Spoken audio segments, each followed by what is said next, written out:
Fala aí, doutor, fala aí, doutora. Aqui é a Gabi. Ontem eu estava de plantão na famigerada UPS, na portinha, né, galera?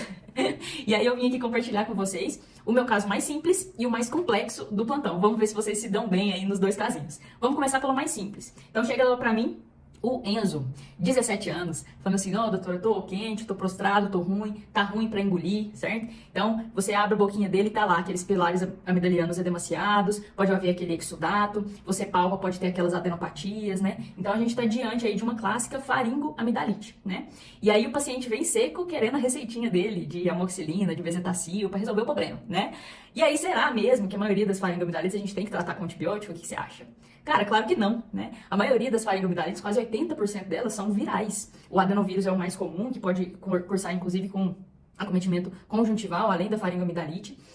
Os diagnósticos diferenciais de vírus são muito múltiplos, então tem a herpangina, que gera aquelas lesões mais ulceradas, tem a mononucleose, que cursa com mais prostração, pode ter esplenomegalia, tem até nas crianças o PFAPA, né, que são aquelas aftas recorrentes, e bilhões de vírus que podem causar aí as faringoamidalites. Então, na maioria dos casos, não existe um tratamento específico, né? O Covid deu uma aula mundial aí, explicando pra gente que os nossos agentes antivirais são muito poucos na medicina, né? E no tratamento dessas faringoamidalites, em mais de quase 80% dos casos, então vai ser de suporte, né? A gente pode tentar um corticoide ali para diminuir o tempo de sintomas do paciente, e aí a dipirona, paracetamol, hidratação, repouso, é isso.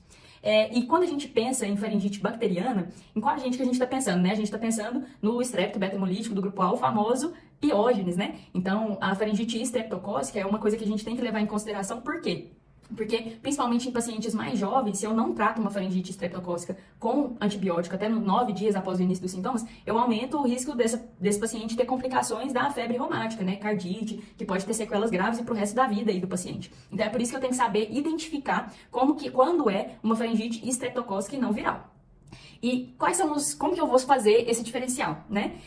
O ideal seria que a gente tivesse o streptoteste, a cultura, que é aquele que eu vejo realmente a bactéria crescendo ali no suave da orofaringe do paciente.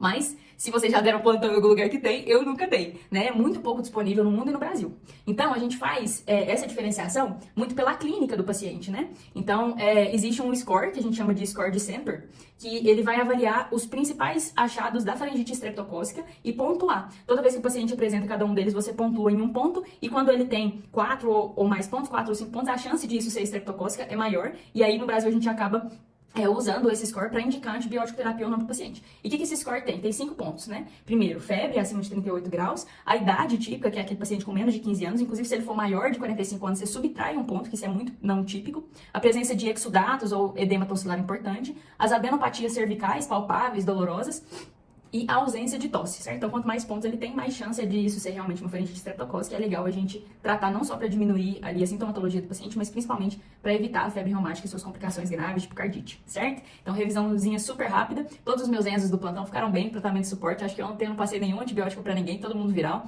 de pirona, hidratação, casa, colinho de mamãe, tá bom? Vem com a gente, nós somos a Medular e a gente vai continuar te ajudando a conquistar a sua vaga da R1.